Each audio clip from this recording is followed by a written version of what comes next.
কি আবৃত্তি করে শোনাবে, আমরা সকলেই ওনাকে উৎসাহ দেবো ইনশাল্লাহ।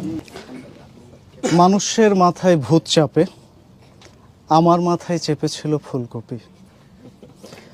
কোন দুঃখে আমি সেদিন ফুলকপি নিয়ে একটা ছড়া লিখেছিলাম। শীতের দিনে তোমার কাছে ফুল চাইনি প্রিয়, সময় পেলে ভাজা করে ফুলকপি দিও। শীতের দিনে তোমার কাছে ফুল চাইনি প্রিয়, সময় পেলে রান্না করে ভাজা ফুলকপি দিও। ফেসবুকে এই ছড়া পোস্ট করার পর আমার জীবন এবং যৌবন ভাজা ভাজা ভাজা তিলের খাজা হয়ে গেছে। বউ আমাকে বলল, এই কবিতা তুমি কার উদ্দেশ্যে লিখেছ? আমি সরল গলায় বললাম, কার উদ্দেশ্যে মানে? এরপর বউ আমাকে একগাদা প্রশ্ন করলো, সব মিলিয়ে প্রায় 5 প্রশ্ন। সব কয়টা প্রশ্ন আমার মনে নেই, অল্প কয়েকটা মনে আছে। যেমন ধরুন, প্রথম লাইনে একটা শব্দ আছে প্রিয়। কে তোমার প্রিয়? কে তোমাকে ফুল দেয়? দিনে কয়বার দেয়? কেন দেয়? কিভাবে দেয়? কোথায় দেয়? কি ফুল দেয়? আর কি কি দিছে? কি কি দিতে বাকি রাখছে? তাজা ফুল না প্লাস্টিকের ফুল দেয়? কার কাছে তুমি এই শীতে ফুলের বদলে ফুলকপি চাইছো? হ্যাঁ, এত কিছু থাকতে ফুলকপি চাইতে গেলে কেন? কেন?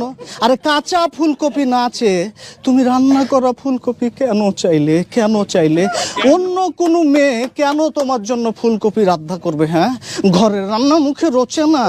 না, ঘরের রান্না মুখে রোচে না। আরে ফুলকপি মানে কি শুধু সবজি ফুলকপি না? এর অন্য কোনো গোপন অর্থ আছে? গোপন অর্থ আছে। সারা জীবন ফুলকপি খেয়েও স্বাদ মেটে না। না, কবে তোমার পেট ভরবে? আর কত ফুলকপি চাও? বুড়ো হচ্ছ আর ফুলকপি? হ্যাঁ, খিদে বাড়ছে না? আমি কি তোমাকে ফুলকপি খেতে দিই না? আমি কি তোমাকে ফুলকপি খেতে দিই না? আমাকে বললে কি আমি ফুলকপি খেতে দিতাম না? আজকে তুমি ফেসবুকে চাইছো, কালকে কি থালা নিয়ে নিউ মার্কেটের সামনে বসবে? পরশুদিন কি পত্রিকায় বিজ্ঞাপন দেবে? আমাকে বললে কি আমি তোমাকে ফুলকপি দিতাম না? সর্বশেষ প্রশ্নটা বড়ই নির্মম, তোমার এত লোভ কেন? আমি কোনো প্রশ্নের উত্তর সদুত্তর দিতে পারিনি। তারপরে আমার জীবন ফুলকপিময়। সকালে ফুলকপি দিয়ে রুটি ভাজা, দুপুরে ফুলকপি রান্না, রাতে ফুলকপি দিয়ে মাছ, বেলায় বেলায় ফুলকপি আর ফুলকপি। ফুলকপির স্যুপ পর্যন্ত একবার আমাকে খেতে হয়েছে। বিশ্বাস করেন, গত 1 সপ্তাহে আমি যে পরিমাণে ফুলকপি খেয়েছি, মাটিও মানুষের উপস্থাপক জনাব সিরাজ সাহেবও তার গোটা জীবনে, বিশ্বাস করেন, এতগুলা ফুলকপি দেখেওনি। খুব সাহস করে, দৃঢ়তার সাথে, আত্মবিশ্বাস নিয়ে বললাম, বউ মিতু 1 কাপ চা দিবে আদা দিয়ে, সর্দি লেগেছে। হ্যাঁ। মিতু পাথর মুখ করে চা বানাতে গেল।